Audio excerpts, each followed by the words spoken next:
The doorbell rang at 7:42 inches the morning, and I knew something was wrong. Nobody rings doorbells that early unless someone's dead or dying. I shuffled to the door in my bathrobe, my knees aching with every step. Through the peephole, I saw Jessica, my daughter-in-law, standing on my porch with 3 enormous suitcases stacked beside her like a barricade. Her mascara was smeared down her cheeks, her hair hung in greasy strings. This wasn't the put-together woman who showed up to family dinners with her fake smile and designer handbags. I opened the door. "Jessica, what on earth?" "I'm sorry," she choked out, her voice raw like she'd been screaming. "I didn't know where else to go." My stomach dropped. In 32 years of being Michael's mother, I'd learned to recognize that tone. It was the sound of something breaking that could never be fixed. "What happened?"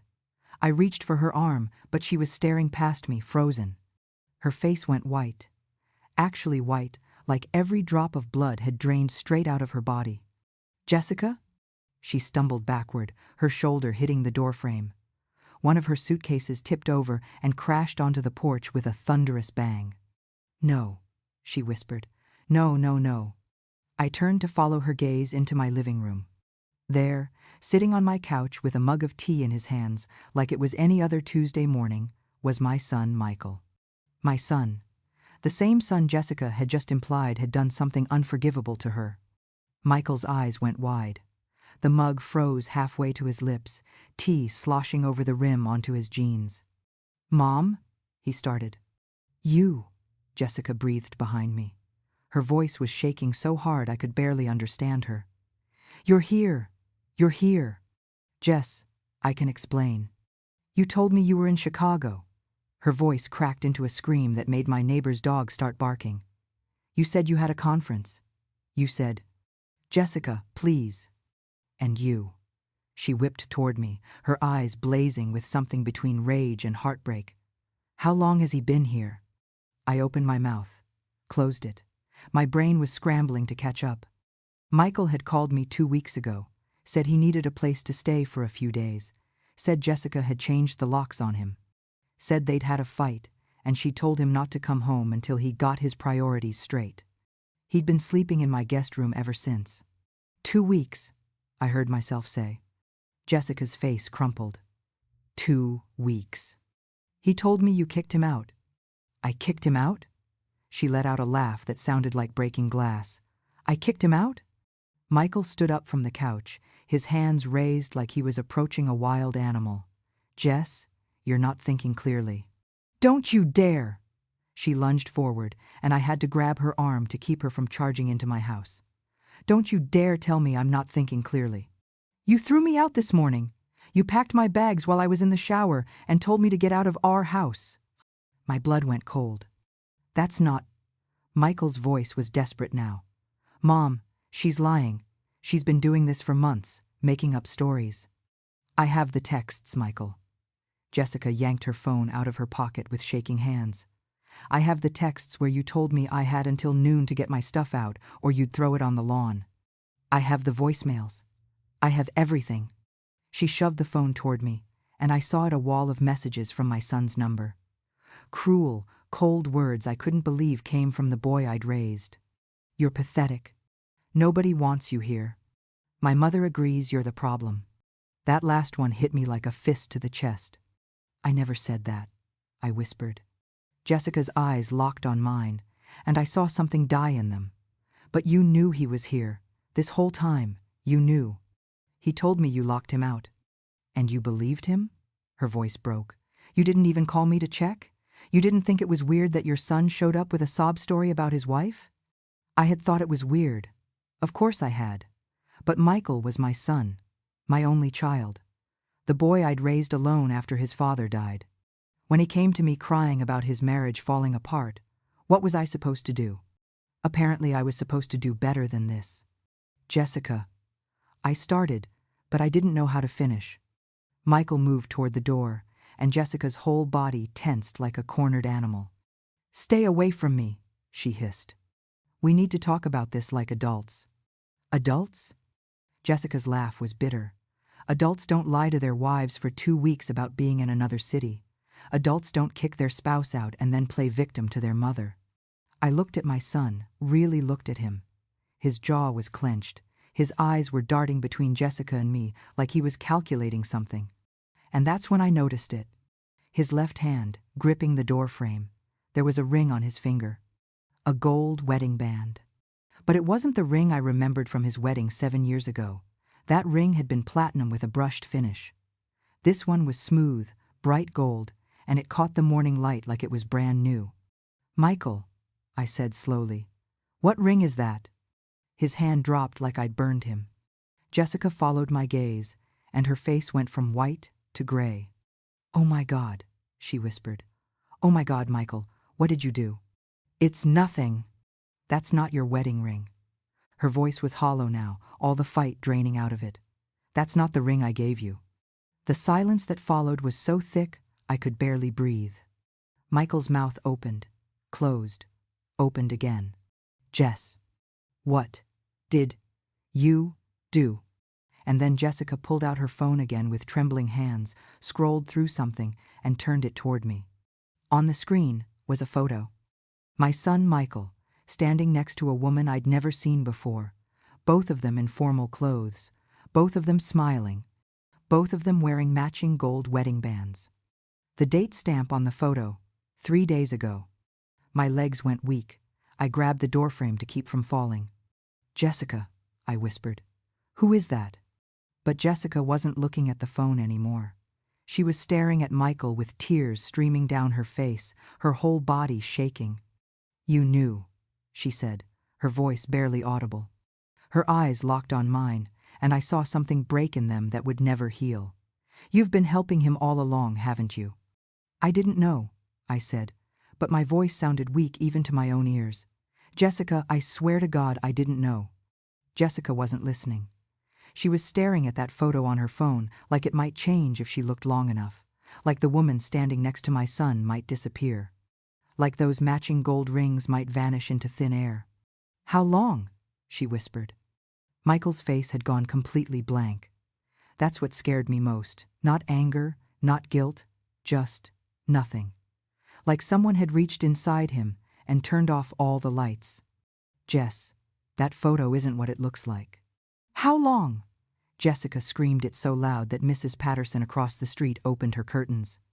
I grabbed Jessica's arm and pulled her inside before the whole neighborhood saw us falling apart on my front porch. She stumbled over her suitcases, nearly fell, caught herself on my coat rack. Michael backed away from both of us, his hands still raised like we were the dangerous ones. "Everybody needs to calm down," he said. "Don't." I surprised myself with how sharp my voice came out. "Don't you dare tell us to calm down. Who is that woman?" "Mom?" "Who is she, Michael?" He closed his eyes, took a breath. When he opened them again, something had shifted in his face. The blankness cracked just enough for me to see what was underneath. Fear. Pure, animal fear. "Her name is Alana," he said quietly. Jessica made a sound like she'd been punched. She sat down hard on my entryway bench, still clutching her phone. "Alana," she repeated, testing the name. "You're having an affair." "It's not." Michael rubbed his face. "It's more complicated than that."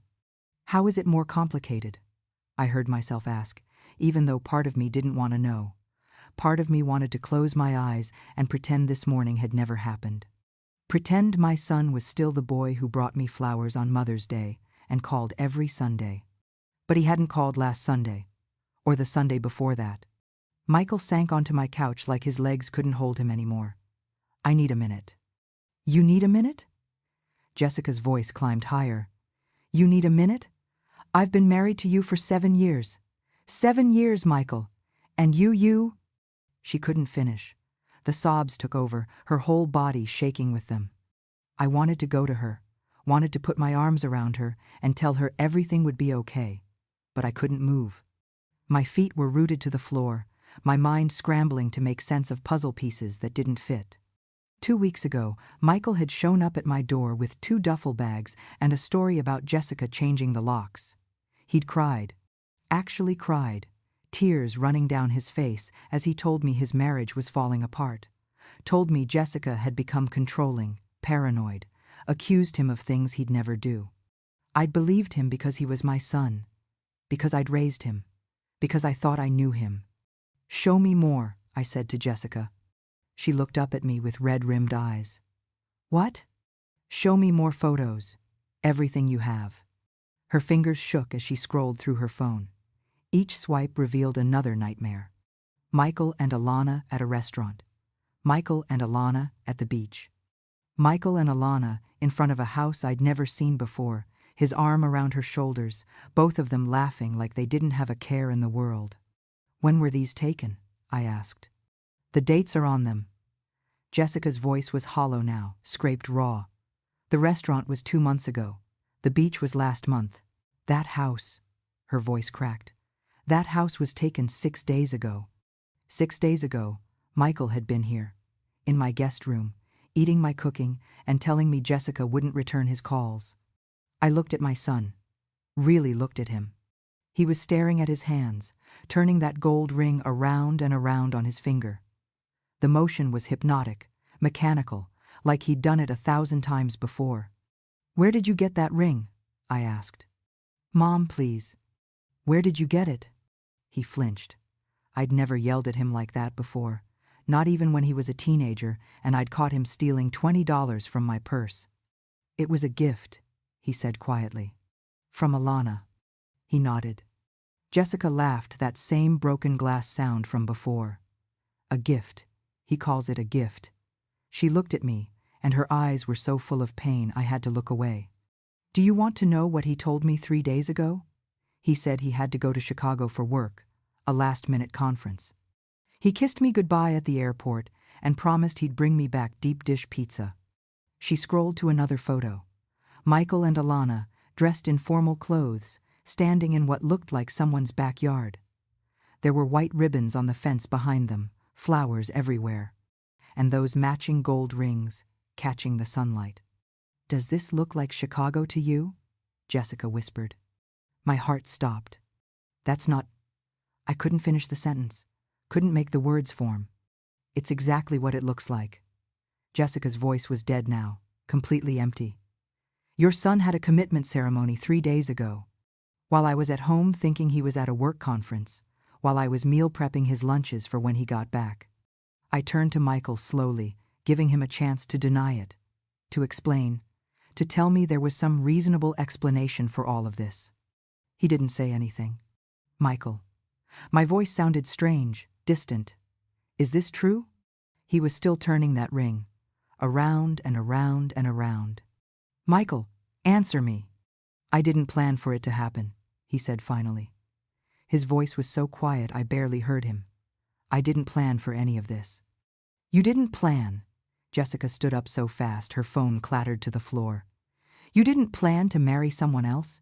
You didn't plan to destroy our entire life together?" "It's not a legal marriage," Michael said, like that made it better.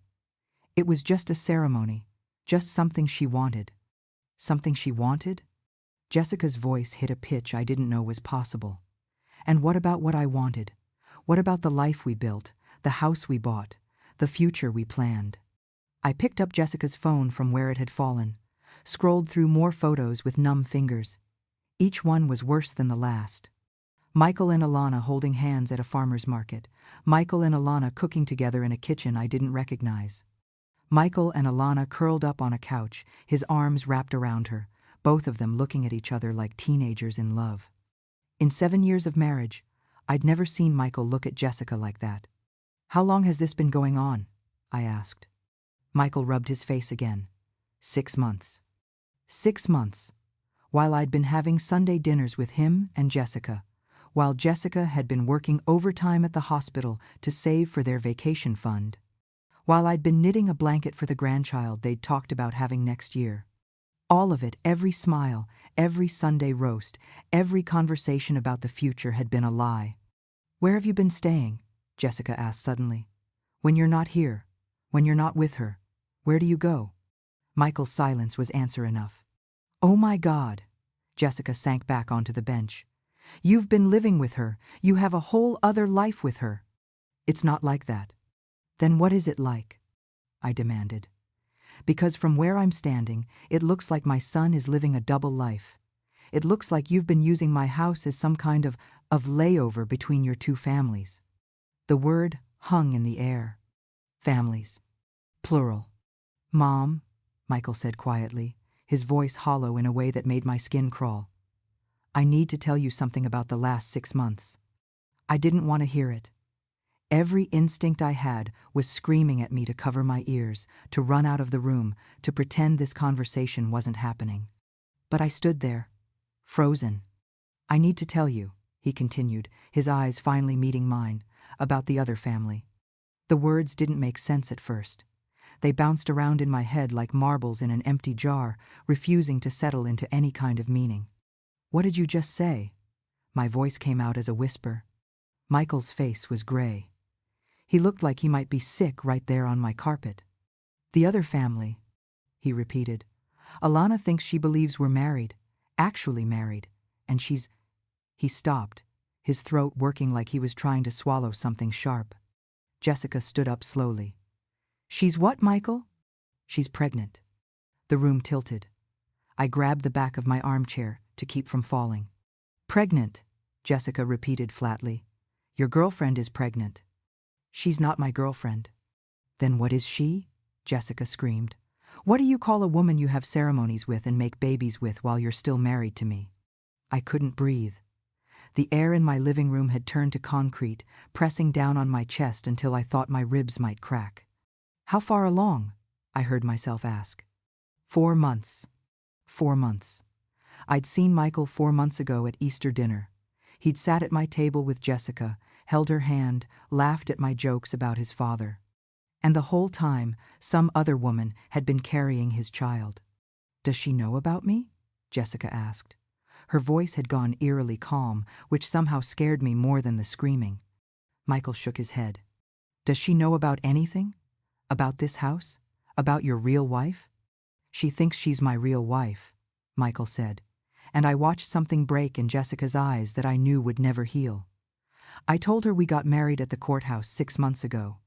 Told her my family died in a car accident years ago. Told her—" "You told her I was dead?" I couldn't stop the words from exploding out of me. "You killed me off? Your own mother?" I didn't know what else to say. Michael stood up, his hands shaking. "It started as just I met her at a work conference, and we talked, and she was so different from—" He stopped, glancing at Jessica. "Different from what?" Jessica's voice could have cut glass. "Different from your boring wife? Different from the woman who worked double shifts to help pay off your student loans? Different from the person who held your hand through your father's funeral? That's not fair." "Fair?" Jessica lunged at him, and I had to physically step between them. "You want to talk about fair? You want to talk about fair when you've been playing house with someone else for 6 months? When you told her your mother was dead?" My hands were shaking so hard I could barely hold on to Jessica's arms. She was stronger than she looked, fighting against me to get to Michael. "Stop," I said. "Both of you, just stop." Jessica wrenched away from me, breathing hard. Mascara streaked down her face like war paint. "Where do you keep your things?" she asked suddenly. "When you're with her, where do you tell her you work? Where does she think you go when you're here or with me?" Michael sank back onto the couch, his head in his hands. "I told her I'm a consultant, that I travel for work. She thinks I'm on the road 3 or 4 days a week." "And when you're with me?" Jessica's voice was shaking now. "What excuse do you give me?" "The same thing. Work trips, conferences." He looked up, and I barely recognized my own son. His eyes were hollow, dead. I got good at juggling the schedules, keeping track of who thought I was where. I thought about the last 6 months. All those times Michael had canceled Sunday dinner at the last minute. All those phone calls that went straight to voicemail. The way he'd stopped bringing Jessica around as much, always had some excuse about her work schedule. "The spare room," I said suddenly. "Show me what's in the spare room." Michael's face went white. "Mom, show me. Now." He didn't move. Jessica looked between us, confused. I marched down the hallway, my slippers slapping against the hardwood. Behind me, I heard Jessica and Michael scrambling to follow. I threw open the door to the guest room where Michael had been staying. It looked normal at first. Bed neatly made. His duffel bags in the corner, laptop on the desk. Then I saw the closet. The door was slightly ajar. I yanked it open. Inside hung two completely different wardrobes. On the left side, casual clothes, jeans, t-shirts, the kind of stuff Michael wore around Jessica. On the right side, button-down shirts, slacks, ties. More formal, more expensive looking. "What is this?" I whispered. "Alana likes me to dress nicer," Michael said from the doorway. "She works in finance. All her friends are, they're a different crowd." Jessica pushed past me and started rifling through the pockets of the formal clothes. She pulled out receipts, business cards, scraps of paper with handwriting I didn't recognize. "Lorenzo's Italian restaurant," she read from one receipt. $240.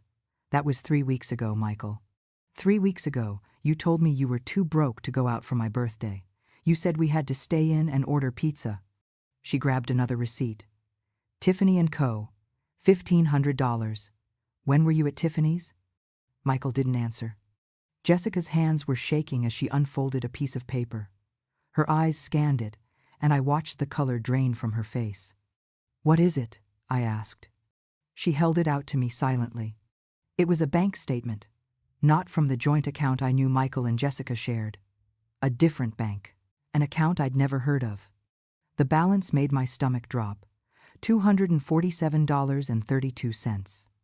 But it was the transaction history that made everything click into place. Transfers out. Huge transfers. 10,000 here, 15,000 there, all within the last 6 months, all to an account labeled household. "Where did this money come from?" I asked. Jessica's voice was barely audible. "Our savings. We had $60,000 saved for a down payment on a house. I checked the account 2 days ago, and there was less than 3,000 left." She looked at Michael with eyes full of devastation. "You told me there was a problem with the bank, that they were investigating fraud. You said it would be fixed in a few days." "I was going to pay it back," Michael said weakly. "With what?" Jessica crumpled the bank statement in her fist. "With what money, Michael? Where has it all gone?" The silence stretched out like a living thing. Jessica kept digging through the closet. She found a shoebox on the top shelf, pulled it down, opened it. Inside were more receipts, restaurant bills, hotel confirmations, rental agreements. And photos. Dozens of photos. Michael and Alana at a cabin in the mountains. Michael and Alana on a boat. Michael and Alana at what looked like a gender reveal party, pink balloons everywhere. Alana's hand on her barely visible bump, Michael's arm around her waist. "A girl," Jessica whispered. "You're having a girl." I felt something inside me shatter. This wasn't just an affair. This wasn't just a mistake. This was a whole separate life, a whole separate future. One that my son had built on lies and stolen money and the backs of everyone who loved him. "The cabin rental was $8,000 for the month," Jessica said, her voice mechanical now, reading from a receipt. "The boat trip was $3,000. The party," she laughed, but there was no humor in it. "The party was at a venue. You rented a venue for a gender reveal for a baby with another woman. While I was at home eating ramen because you said we needed to cut back on expenses." "Jess, don't." She held up her hand. "Don't say my name. Don't say anything." I was still holding the bank statement, staring at those numbers. $60,000, gone. "There's more," Michael said quietly. Both Jessica and I turned to look at him. "What do you mean, more?" I asked, though I wasn't sure I could handle more. I wasn't sure any of us could. Michael reached into his pocket and pulled out his phone. His hands were shaking so hard he almost dropped it. He pulled up a photo and held it out to us. It was a house. A beautiful 2-story colonial with a wraparound porch and a big front yard. There was a sold sign planted in the grass. "I bought it 3 weeks ago," Michael said. "For Alana, for the baby. I told her it was time we had a real home." Jessica made a sound like a wounded animal. "How?" I demanded. "How did you buy a house? You don't have that kind of money." "I forged Jessica's signature on a loan application," Michael said, his voice flat. Used our joint account information. The mortgage is in both our names, but Alana thinks it's just mine. She thinks I've been saving up. She doesn't know. You committed fraud, I said, the words barely making it past my lips. You committed fraud. Against your own wife.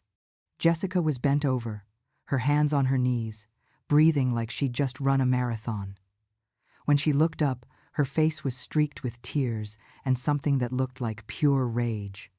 I'm going to the police, she said. I'm going to the police and I'm going to tell them everything. The fraud, the stolen money, all of it. You can't, Michael started. Watch me, Jessica straightened up. I have the receipts, I have the photos, I have everything.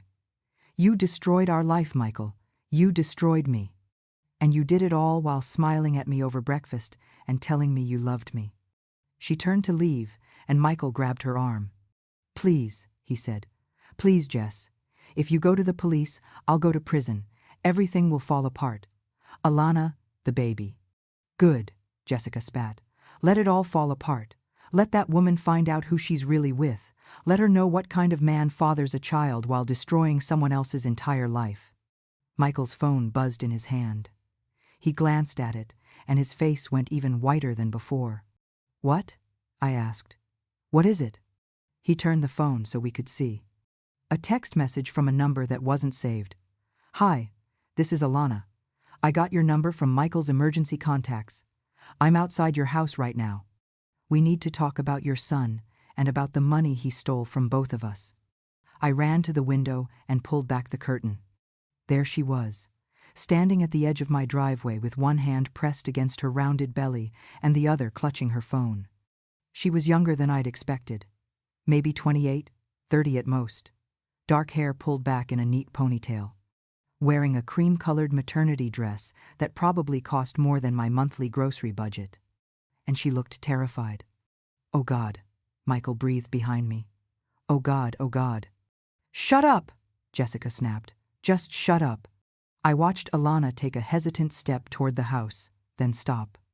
Her hand moved to her belly again, protective. Even from here, I could see she was shaking. How did she find me? I asked. I don't know, Michael said, but his voice cracked. I was so careful. I never... Clearly you weren't careful enough. Jessica pushed past him and headed for the front door. Wait! Michael grabbed for her. Please, you can't. Jessica whirled on him with such fury that he actually stumbled backward. Can't what? Can't let your pregnant girlfriend find out the truth? Can't ruin the pretty little life you built on lies and my money? She'll lose the baby, Michael said desperately. The stress, the doctor said, she's high risk. If she finds out like this, then you should have thought of that before you married her while you were still married to me. Jessica yanked open the front door. I should have stopped her, should have said something, anything. But I just stood there, frozen, as Jessica marched out onto the porch. Alana looked up, her eyes widening. You must be Jessica, she said quietly. Her voice was soft, educated. Not what I'd expected from someone who'd helped destroy my son's marriage. I'm sorry to just show up like this, but Michael hasn't been answering my calls and I... She stopped, her gaze shifting past Jessica to where Michael stood in the doorway. There you are. Why haven't you been answering? I've been worried sick. Alana, Michael started. Don't. Jessica's voice cut through the air like a knife. Don't say her name like she's the victim here. Don't you dare. Alana's face crumpled in confusion. I don't understand. What's going on? How much do you know? Jessica asked. About Michael. About his life. About who he really is. I know everything, Alana said, but there was uncertainty creeping into her voice now. We're married. We're having a baby. We just bought a house together. Jessica laughed, and it was the most bitter sound I'd ever heard. You're married. That's interesting. Because so am I. The color drained from Alana's face. What? 7 years, Jessica said. I've been married to Michael for 7 years. We have a house. We have a life. We have joint bank accounts that he's been emptying to fund whatever fantasy he's been selling you. Alana looked at Michael, her eyes pleading. That's not true. Tell her that's not true. Michael opened his mouth, closed it. His silence was damning. Michael? Alana's voice broke on his name. Michael, tell her she's lying. Tell her. I can't, he whispered. I watched Alana's world collapse in real time. Her knees buckled, and she grabbed onto my mailbox to keep from falling. Her other hand was still on her belly, like she was trying to protect the baby from the truth. How long? She asked. How long have you been lying to me? Since the beginning, Jessica answered when Michael didn't. Since the very first time he told you he loved you, since the very first time he called you his wife. All of it, every single word, has been a lie. Alana's breathing was getting faster, shallower. I recognized the signs of a panic attack. I'd had enough of them myself over the years. Someone get her inside, I said, finally finding my voice, before she passes out on my lawn. Jessica shot me a look like I'd betrayed her, but she helped me guide Alana up the porch steps. The younger woman was shaking so hard her teeth were chattering. We got her into my living room and onto the couch, the same couch where Michael had been sitting so casually just an hour ago. Was it really only an hour? It felt like years had passed since I'd opened that door. Alana doubled over, her breath coming in ragged gasps. I can't breathe. Head between your knees, I instructed, my nurse training from 40 years ago kicking in automatically. Slow breaths, in through your nose, out through your mouth. Jessica stood across the room with her arms crossed, watching with an expression I couldn't read. Michael hovered near the doorway like he might bolt at any second. You, I snapped at him. Kitchen, get her some water. He fled gratefully. After a few minutes, Alana's breathing steadied. She sat up slowly, her face blotchy and wet with tears. I'm sorry, she said, and I wasn't sure who she was apologizing to. I'm so sorry. I didn't know. I swear I didn't know. Of course you didn't, I said, surprising myself with the gentleness in my voice. He's very good at lying. We're all learning that today. Jessica made a sound that might have been agreement or might have been disgust. Michael came back with a glass of water, his hands shaking so badly that half of it sloshed onto the floor. Alana took it without looking at him. I need to understand, she said after a long silence. I need to understand what's real. Anything. Just one thing that was real. The baby's real, Michael said quietly. That's real. Is it? Alana looked up at him with eyes full of devastation. Because right now, I don't know if anything you've ever told me is true. I don't know if you love me. I don't know if you want this baby. I don't even know your real name, for all I know. It's Michael, Jessica said. That part's actually true. Michael Chen, 32 years old, born and raised in this town. Mother's still very much alive, she gestured at me. And he's been married to me since he was 25. Alana flinched with each fact like they were physical blows. Did you love me at all? She whispered. Was any of it real? Michael's face crumpled. Of course I loved you. I love you. I love both of you. That's the problem. I didn't know how to, I couldn't choose. So you chose to lie to both of us instead, Jessica finished. How noble. Where did the money come from? Alana asked suddenly. For the house. You said you'd been saving for years, but if you were married. My savings, Jessica said flatly. $60,000 I saved working double shifts at the hospital. Money we were supposed to use to buy our own house. He stole it. Forged my signature on loan documents. Committed fraud. Alana pressed her hand to her mouth. Oh my God. The down payment, the furniture, the nursery, all of it was stolen? All of it, Jessica confirmed. And my ring? Alana twisted the gold band on her finger, the match to the one Michael was wearing. Where did this come from? Neither Jessica nor I answered. We didn't have to. Alana saw it in our faces. He stole from you too, Alana said. It wasn't a question. Probably, Jessica said. I haven't had time to go through all our accounts yet. But I will. I'm going to find every penny he's taken and every lie he's told. Alana stood up abruptly. The sudden movement made her sway, and I reached out to steady her, but she waved me off. I need to know everything, she said. Her voice was stronger now, steadier. The shock was wearing off, replaced by something harder. Everything he told me. Everything he told you. We need to compare stories. Jessica nodded slowly. Agreed. They looked at each other, these two women who'd been turned into rivals without their knowledge or consent, and something passed between them, an understanding, an alliance.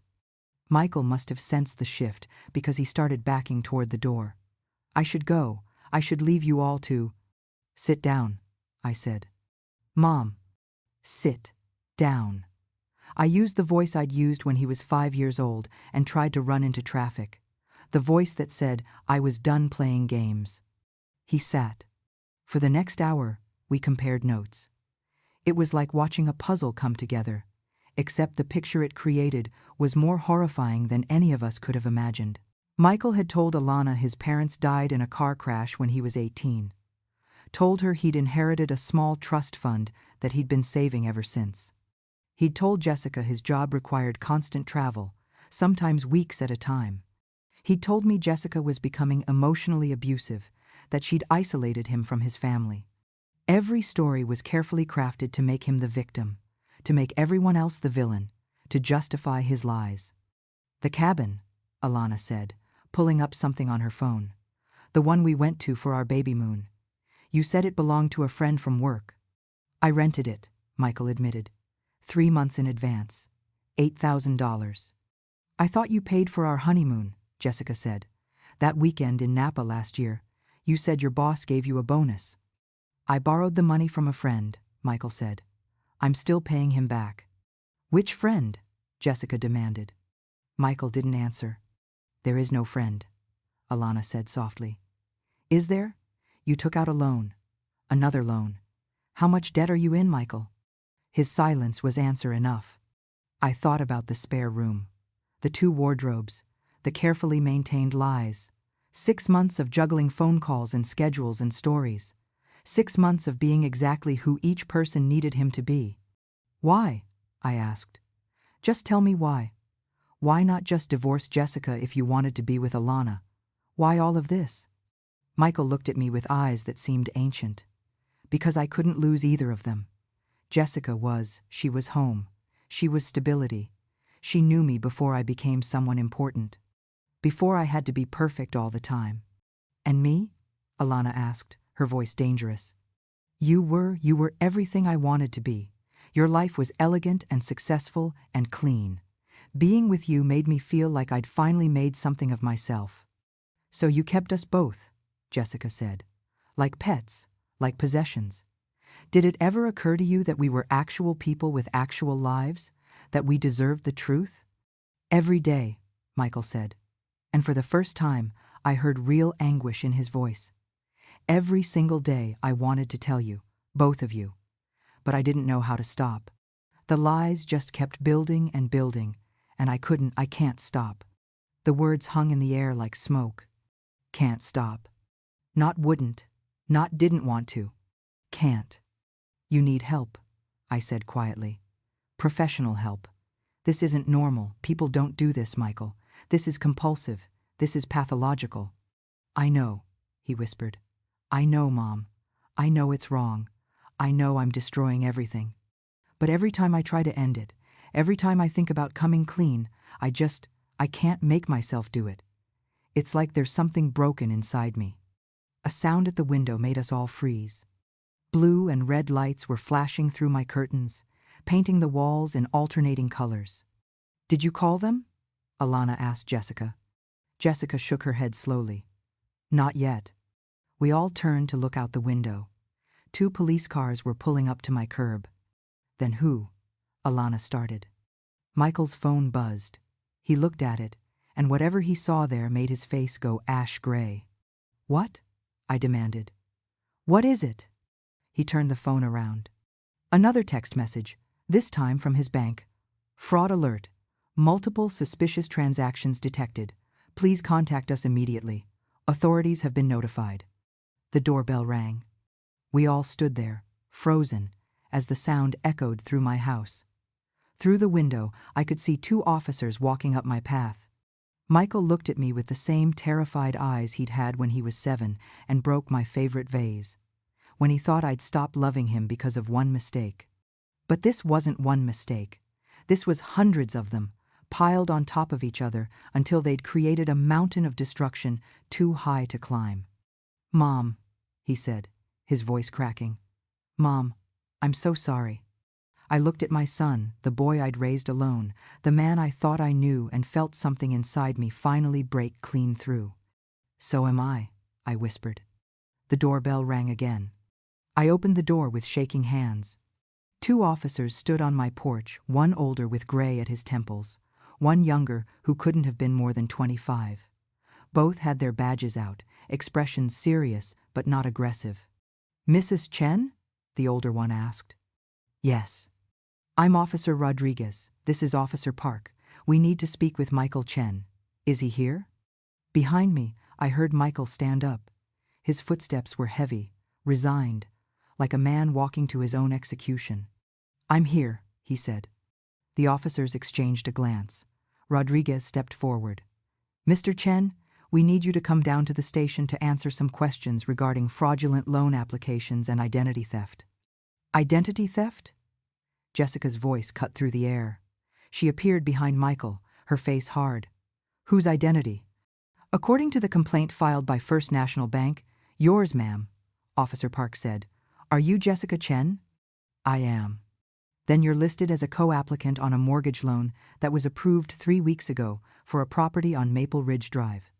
The bank's fraud detection system flagged multiple irregularities, including signatures that don't match their records and documentation that appears to have been altered." Jessica's laugh was sharp and broken. "I never signed anything. I didn't even know about that house until 20 minutes ago." Rodriguez pulled out a small notebook. "Are you saying you didn't authorize this loan application?" "That's exactly what I'm saying. He forged my signature. He stole $60,000 from our joint savings account. He's been doing this for months." The younger officer's eyebrows went up. He looked at Michael with a mixture of pity and disgust. "Sir, you understand these are serious allegations?" Michael nodded slowly. "I understand." "I need to press charges," Jessica said. "For fraud, for forgery, for theft, whatever you can charge him with, I want it on record." "Jessica," Michael started. "Don't." Her voice was ice. "You don't get to say my name anymore. You don't get to ask me for anything, not after what you've done." Alana stepped forward then, one hand still protective over her belly. "He took money from me too. $30,000 I gave him for the down payment on that house. Money my parents gave me as a wedding gift." She paused, the word wedding hanging bitter in the air. "Money for a life I thought we were building together." Rodriguez was writing everything down. "Ma'am, you'll need to file a separate report." "Are you?" He glanced at Michael, clearly confused by the presence of 2 women claiming to be victimized by the same man. "It's complicated," Alana said, her voice hollow. "Very, very complicated. We're going to need you to come down to the station as well, Mr. Chen," Rodriguez said. "You're not under arrest at this moment, but we strongly advise you to cooperate with the investigation." Michael nodded again. He looked like a puppet with cut strings, barely holding himself upright. "Can I?" He swallowed hard. "Can I have a minute? To get my things?" Rodriguez hesitated, then nodded. "Officer Park will accompany you." They disappeared down the hallway toward the spare room.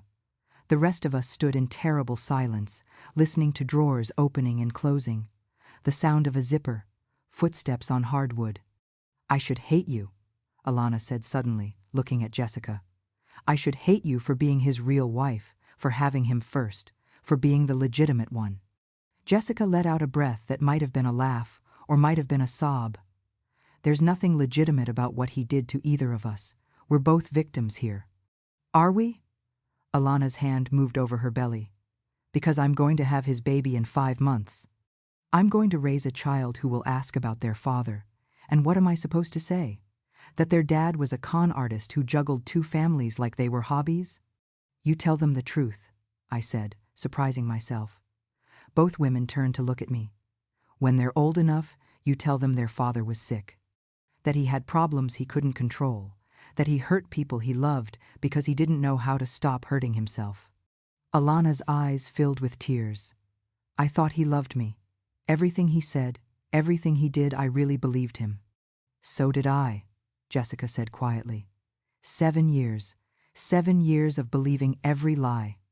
Michael came back down the hallway with Officer Park behind him, carrying a single duffel bag. He looked smaller somehow, diminished, like the weight of his lies had finally crushed him down to his real size. "Mom," he said, stopping in front of me. "I'm sorry. For all of it. For using you. For lying to you. For making you part of this." I looked at my son and saw a stranger. "When did it start?"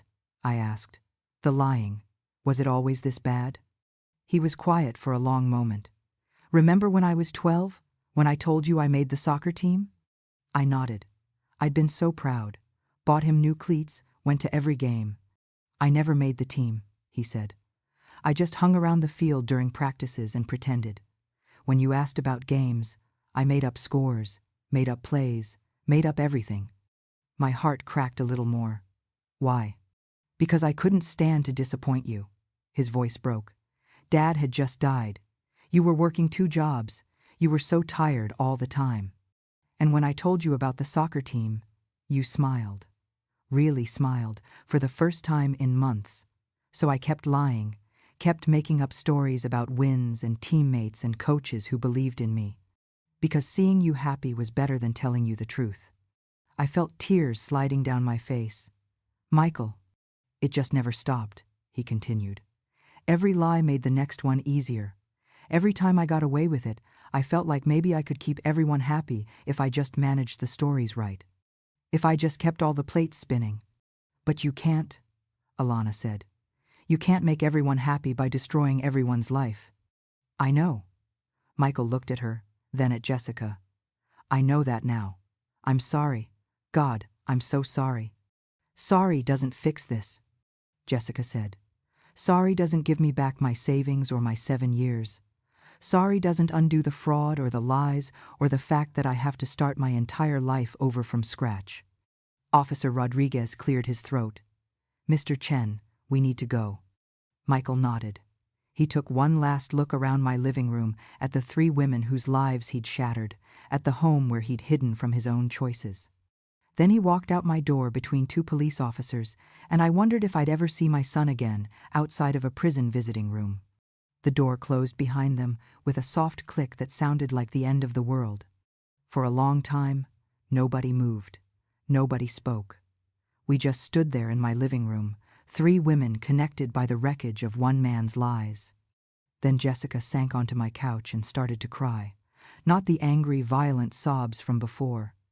These were quiet tears, the kind that come when shock finally wears off and reality settles in like ice in your bones. Alana lowered herself carefully into the armchair, still cradling her belly. "What do we do now?" she asked. "We figure it out," I said. "One step at a time." "I don't even know where to start." Alana's voice was small. "That house is in both their names. I gave him all my savings. I quit my job 3 months ago because he said we didn't need the money. I have nothing." Jessica looked up, her face blotchy and swollen. "Do you have family? Anyone who can help?" "My parents live in Seattle. We had a fight when I quit my job. They thought I was moving too fast with Michael. They said he seemed too good to be true." She laughed bitterly. "Turns out they were right." "Call them," I said. "Call them right now and tell them you need help. I don't care what you said or what they said. You're pregnant and alone, and you need your family." Alana pulled out her phone with shaking hands. She stared at it for a long moment before pressing a contact. "Hi, Dad," she said, and her voice broke completely. "I need to come home." While Alana talked to her father in the corner, Jessica started scrolling through her phone. "I need to call the bank. And a lawyer. And God, I need to call my boss and tell her I'm going to need some time off."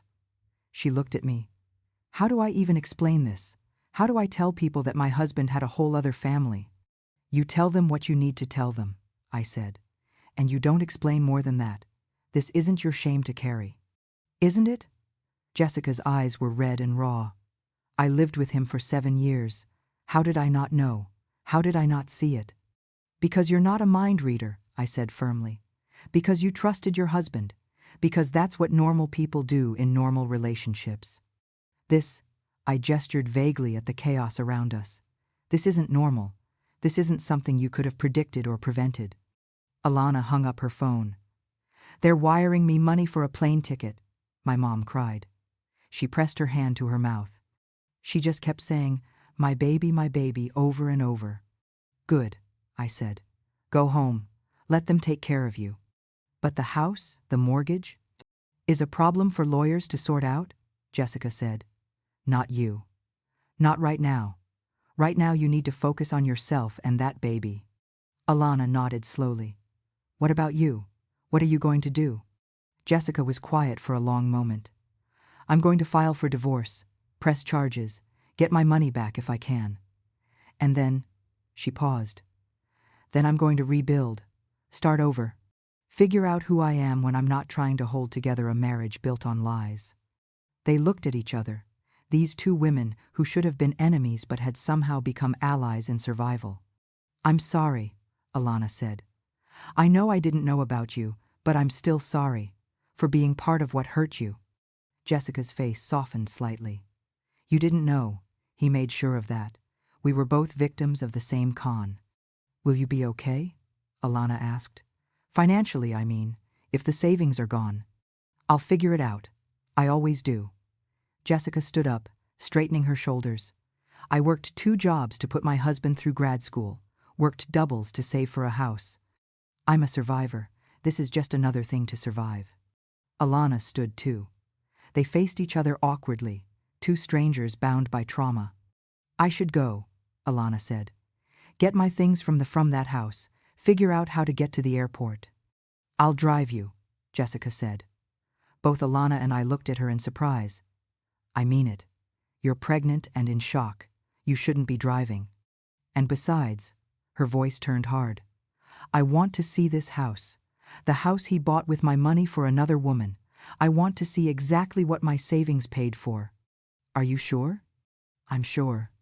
They gathered their things, Jessica's suitcases still piled by my front door, Alana's purse and phone.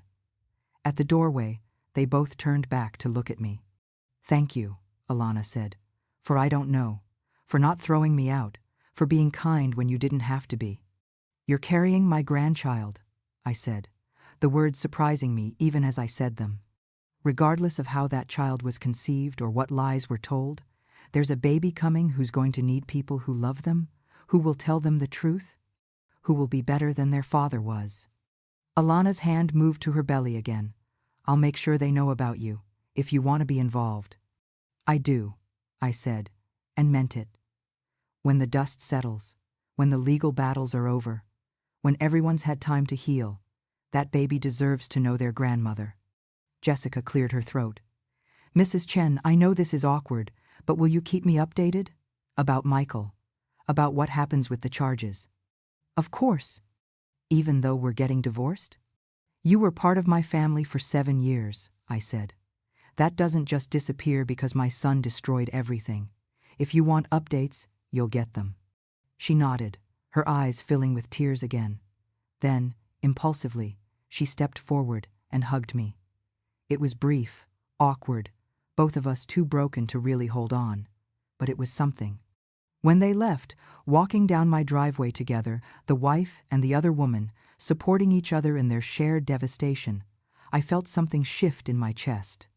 I closed the door and looked around my living room. It looked the same as it had this morning. Same furniture, same pictures on the walls, same afternoon light slanting through the windows. But everything was different. I walked down the hallway to the spare room. Michael's duffel bags were gone, but his clothes still hung in the closet, 2 separate wardrobes for 2 separate lives. I started pulling them down. Armful after armful, I carried them to the garage and dumped them in trash bags. The casual clothes, the formal clothes, all of it. Evidence of lies I'd unknowingly harbored in my home. When the closet was empty, I sat on the bed and let myself cry. Really cry, for the first time all day. For my son, who was probably sitting in a police station right now. For Jessica, whose 7 years had been built on sand. For Alana, pregnant and alone. For the grandchild who would grow up asking questions I didn't know how to answer. But most of all, I cried for myself. For the mother who'd been so desperate to see her son as perfect that she'd believed every lie. Who'd let him use her home as a base for his double life because she couldn't imagine her boy being capable of such calculated cruelty? My phone buzzed. A text from Jessica. "We're at the house. It's beautiful. Nursery's already painted pink. I hate that I can see why she fell for him, why I fell for him. He made it feel so real." Then another text, this time from Alana. "Thank you for today, for seeing me as a person instead of a mistake. It means more than you know." I looked at those messages for a long time. Two women, trying to navigate the wreckage, trying to find solid ground in a world that had shifted beneath their feet. I typed back to both of them. "You're both stronger than you know, and you're not alone." Because they weren't. They had each other now, bound by shared trauma, but also by shared strength. They would survive this, maybe even help each other heal. And me? I would figure out how to be a mother to a son I barely recognized, how to support a daughter-in-law I'd failed to protect, how to be a grandmother to a child born from betrayal, but innocent of all crimes. The sun was setting outside my window, painting the sky in shades of orange and pink. Tomorrow, I would call a lawyer, would figure out what I could do to help Jessica recover her money, would start the impossible process of understanding how my son had become someone capable of such destruction. But tonight, I just sat in that empty room and let myself grieve for all of us. For the families we thought we were, for the futures we thought we'd have, for the man we thought we knew, who turned out to be a carefully constructed lie. My phone buzzed again.